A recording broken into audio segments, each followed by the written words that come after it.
بسم الله الرحمن الرحيم. مشاهدي الكرام، مرحبا بكم مرة ثانية في القناة ديالنا في جوابات إفادة. ان شاء الله اليوم غيكون درس جديد للمستوى الرابع ابتدائي في اليونيتي 6 اذا لا سيمين 1 اللي داخلين لو تيم جديد اللي هو لو توريزم.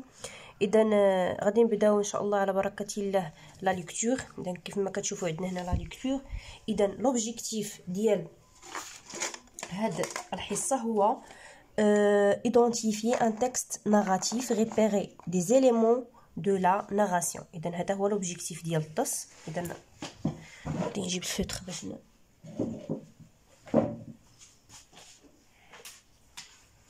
إذا هذا هو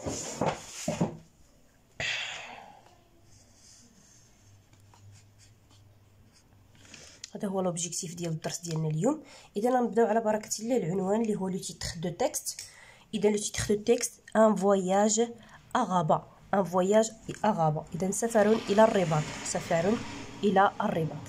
إذا غادي نبدا نقرا قراءة كيف دائما. نقرا القراءة الأولى للنص، بعد القراءة الثانية كتكون شرح النص، والقراءة الثالثة نقراو كلمات بشوية بشوية باش الناس اللي عندهم صعوبة في القراءة يعرفوا يقراو الكلمات.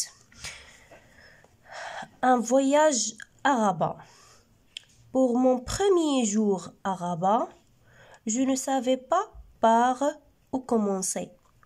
Aller dans les jardins, voir les grandes avenues ou aller au festival. Après une petite visite à l'office du tourisme, j'ai choisi de voir l'architecture, des monuments majestueux pour me cultiver. Je suis allée près de l'océan, observer la tour Hassan en toute puissance. Elle domine une esplanade de piliers en marbre. Ces piliers sont les vestiges du mosquée conçu par le souverain Yaqub al-Mansur. Puis, je suis entrée dans le mausolée Hassan Mohammed V. C'est un véritable petit palais fait de marbre, bronze et bois peint surplombé par une coupole d'acajou. Il abrite des tombeaux royaux qui repose sur un dallage de granit plus foncé, miroitant comme de l'eau. Demain, je finirai ma visite. إذا هذه بالنسبة للقراءة الأولى. الآن غادي نقراو مع الشرح. إذا نحاول نقرا مع الشرح الكلمات صعبة.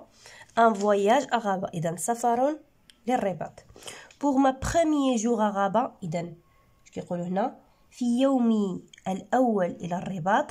je ne savais pas par où commencer.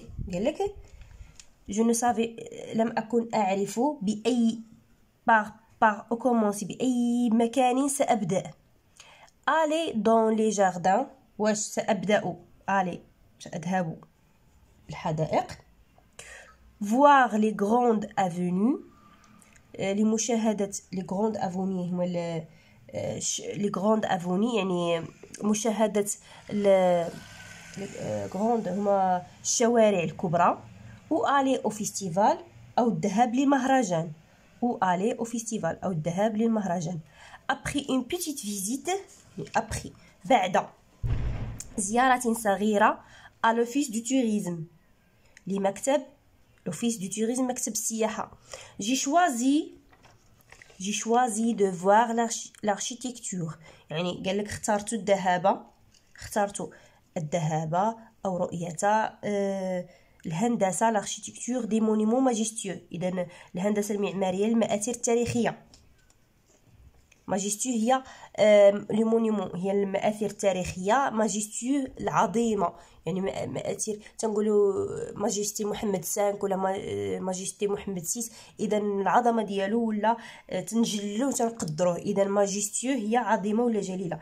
من بور مو كولتيفي باش نثقف نفسي pour me cultiver يعني من أجل أن أثقف نفسي. لأن هذا هو je suis allé près de l'océan. قال لك هنايا je suis allé يعني ذهبت قريبا، ذهبت près de l'océan يعني قريبا من البحر ولا من المحيط. observer le tour حسن باش نتأمل ولا الملاحظات ديال صومعة حسان. en toute puissance بجلالة قدرها. elle domine une esplanade يعني شنو هي elle domine une esplanade؟ تهيمن يعني هي elle تهيمن une esplanade تهيمن ساحتها بالأعمدة. une esplanade هي أعمدة الرخام. de piliers يعني esplanade de piliers يعني أعمدة الرخام. en marbre الرخام هذه de piliers en marbre. ces piliers يعني هذه الأعمدة هذه الأعمدة ces piliers sont les vestiges. ces piliers sont vestiges يعني هذه الأعمدة هم بقايا vestige d'une mosquée يعني بقايا les vestiges هما البقايا d'une mosquée ديال المسجد. conçu par le souverain إذن صممه أو بناه العاهل. le souverain هو العاهل يعقوب المنصور يعني صمم هاد المونيمو هذا يعقوب المنصور. puis je suis entré dans بعد je suis entré دخلت ولا وبعد دخلت لضريح محمد dans le mosquée محمد 5. entré dans le mosquée محمد 5 دخلت للضريح ديال محمد الخامس. c'est un véritable petit palais. إنه قصر إنه petit palais يعني قصر صغير.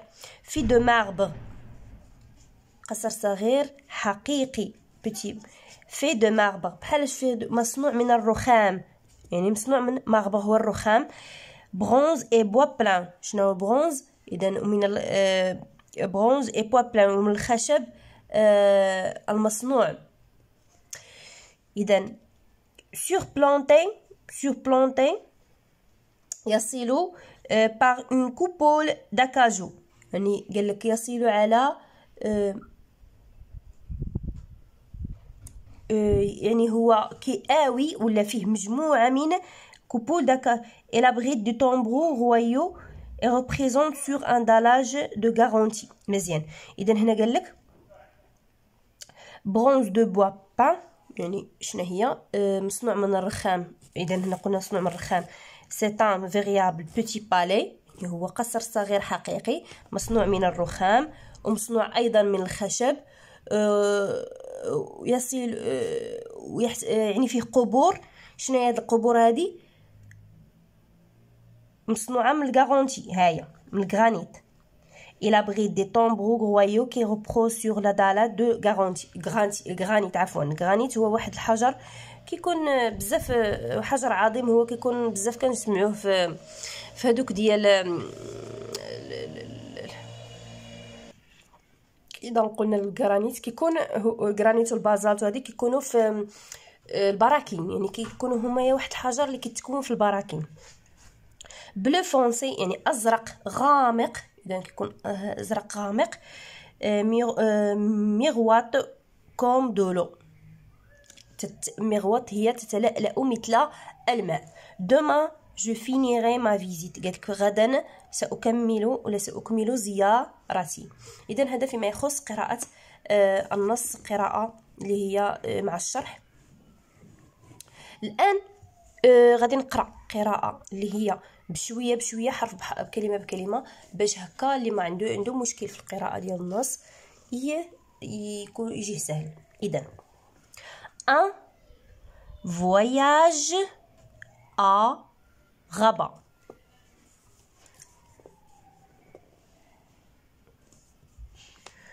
Pour mon premier jour à Rabat, je ne savais pas par où, commencer, commencer, aller dans les jardins, voir les grandes avenues, avenues, où aller au festival, festival.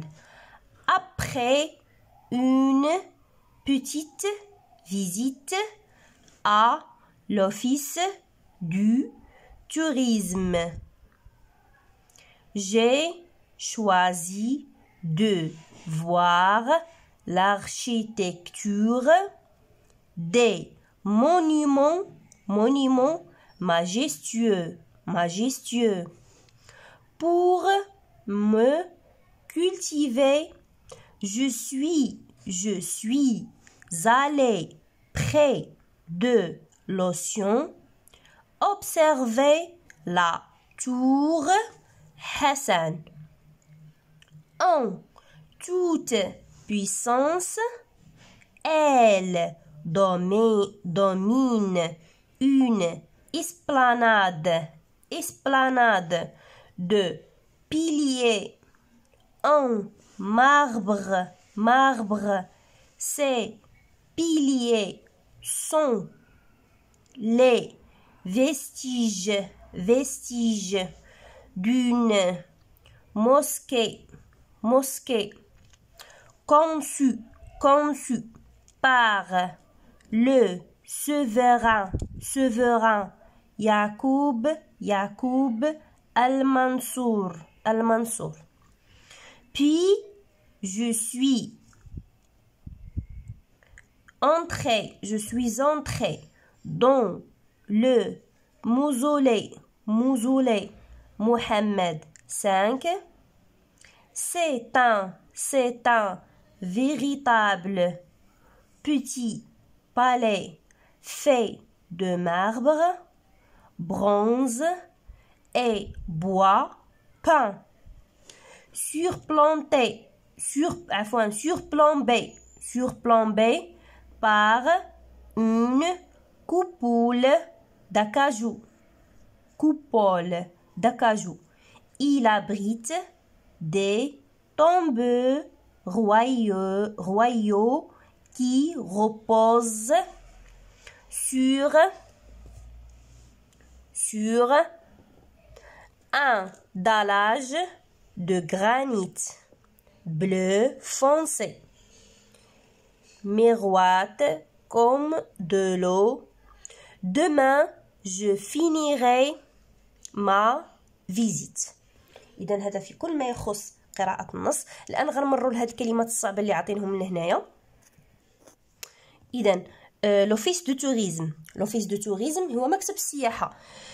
Bureau où on peut avoir des informations sur les sites touristiques. قال لك هو مكتب on peut avoir يعني on peut avoir des informations كناخدو منه معلومات sur les sites touristiques يعني عن الأماكن السياحية. يعني هذا هو مكتب السياحة. Une esplanade grand espace هو واحد الفضاء كبير situé devant un bâtiment يعني اللي كيكون أمام البنايات. دائما إلا كتلاحظوا في يعني خصوصا في الأماكن في مثلا في الرباط كازا في دوك الأماكن اللي كيكونوا فيهم البنايات كبارين كتلقاو قدام واحد الساحة اللي فضاء كيكون واسع. إذا بحال هادو هما اون اسبلاناد. لي فيستيج هما سكي ريست ابري اون ديستركسيون يعني هما هادوك البقايا اللي كيبقاو من بعد الهدم. يعني شي واحد كيهدم شي حوش ولا كيهدم شي مكان يعني من بعد كيبقاو دوك البقايا الحجار التراب هادوك كيتسميو لي فيستيج. لو غرانيت كيف قلنا هو روش تري دور يعني واحد الحجاره اللي هي صلبه جدا. الان نمر ل السؤال اللي كيطرح الاستاذ قبل ما قراءه النص وقبل كل شيء هو observe bien l'image. يعني هذا هو السؤال observez les photos ولا observez bien l'image.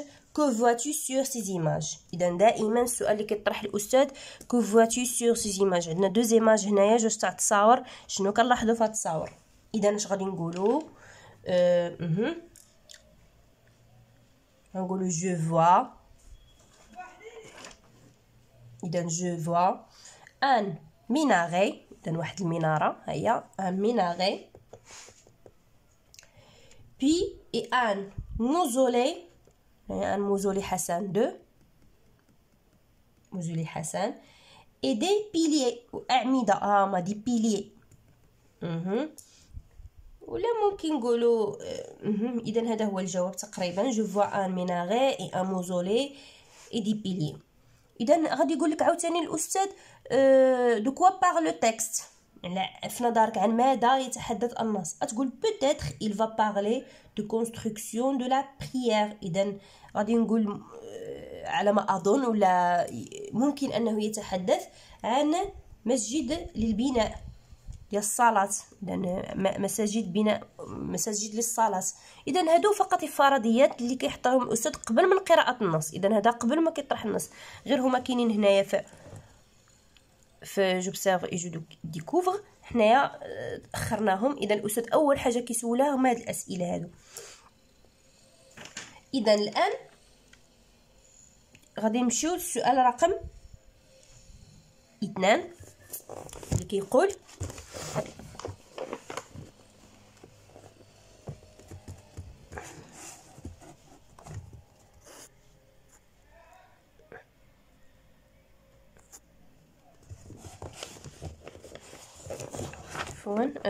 باش نبين لكم جيدا هنايا. اذا السؤال الثاني يقول que raconte l'auteur de ce texte. قالك اش كيعاود علاش كيعاود هاد لوتور ديال هاد التكست، شنو كيقول؟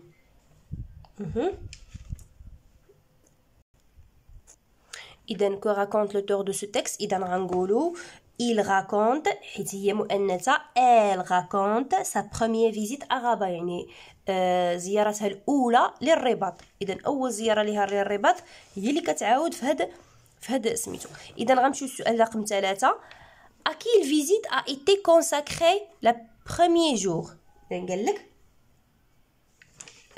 à qui visite a été consacrée à la premier jour، يعني في اليوم الاول فين مشى بالضبط. اذا واش مشات il a venu de la ville، مشات للمدينه الشوارع. les festivals de la ville، يعني مهرجانات المدينه. les jardins de la ville، حدائق المدينه. ولا les monuments de la ville. اذا بسيطه. اذا les monuments de la ville. اذا هذه العلامه هنا. بالنسبه للسؤال الثاني هذا هو الجواب ديالو. السؤال الثاني que raconte l'auteur. اذا غنقولوا il raconte sa première visite à Rabat. اذا هذا هو الجواب. elle raconte sa première visite à Rabat. إذا نمر للسؤال رقم 4. quel monument la touriste a-t-elle visité. إذا قال لك شنو هما لي مونيمون، يعني الأماكن السياحية اللي زارتها الكاتبة. إذا شنو هما الأماكن السياحية اللي زارت؟ إذا نقولوا il a visité la tour Hassan, l'esplanade de la mosquée et la موزولي محمد 5. اذا هادو هما اللي زارتهم هاد الكاتبه. اذا غنكتبوهم هنايا.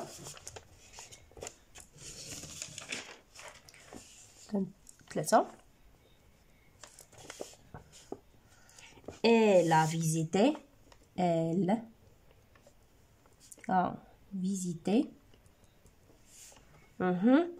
la tour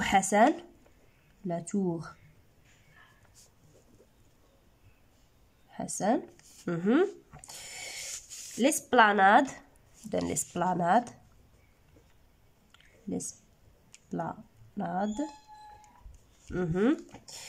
de la mosquée,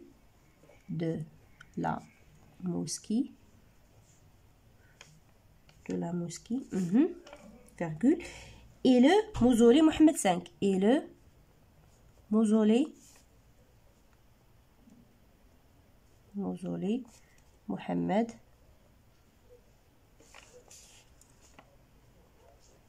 5. إذا ما غتكتبش هكا غتكتب محمد 5. إذا هذا فيما يخص التمرين رقم 3. إذا الآن غادي نمروا التمرين رقم 5. التمرين رقم 5 شنو كيقولوا فيه؟ relève 3 expressions qui montrent que le texte est un récit. قالك غتستخرج 3 ديال العبارات ولا تعبيرات اللي تيبينوا ان النص نص حكائي ولا سردي، نص اللي كيسرد يعني كيعاود. شنو هما في نظركم؟ لان اول حاجه pour mon premier jour، اذا عندنا pour mon premier jour، اذا هذا كيعاود يعني في اليوم الاول pour mon premier jour، اذا هذا كيبين انه كيعاود.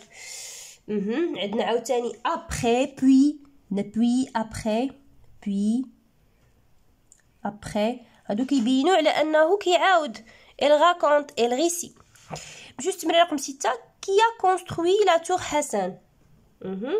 من بنى صومعة حسان؟ يعني شكون اللي بنى صومعة حسان؟ سي لو سوفران يعقوب المنصور. اذا هو اللي بنى سي لو سوفران سوفران عفوا لو سوفران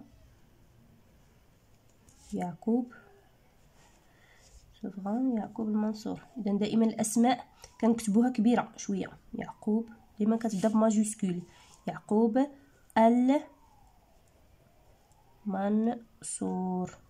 المنصور. تري بيان. اذا دابا في التمرين رقم 7 كيقول résume ce récit en 3 phrases. اذا غادي نلخصوا هاد الحكايه هذه ولا هاد القصه هذه ل3 ديال الجمل. إذا ممكن أننا نكتبو Marin a visité les monuments de Rabat, il a vu la tour Hassan et l'esplanade de la mosquée et le mausolée Mohammed V. إذا هادو فقط. إذا غادي نكتبوهم. إذا نبداو بسم الله. سي Marin. إذا حيت Marin هي اللي سافرت. Marin a visité les monuments de Rabat,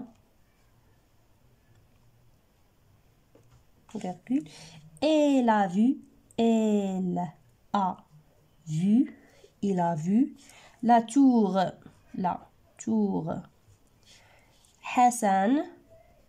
شفت ساحة حسن. et l'esplanade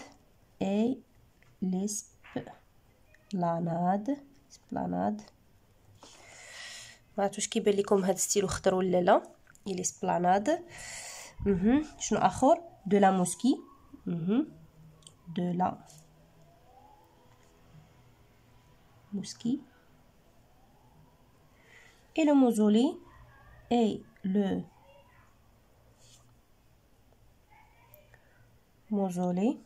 Mohammed V. إذن هذا فيما يخص التمرين رقم 7. الآن غنمشيو ل8. اش كيقول 8؟ كابريت لو موزولي محمد 5.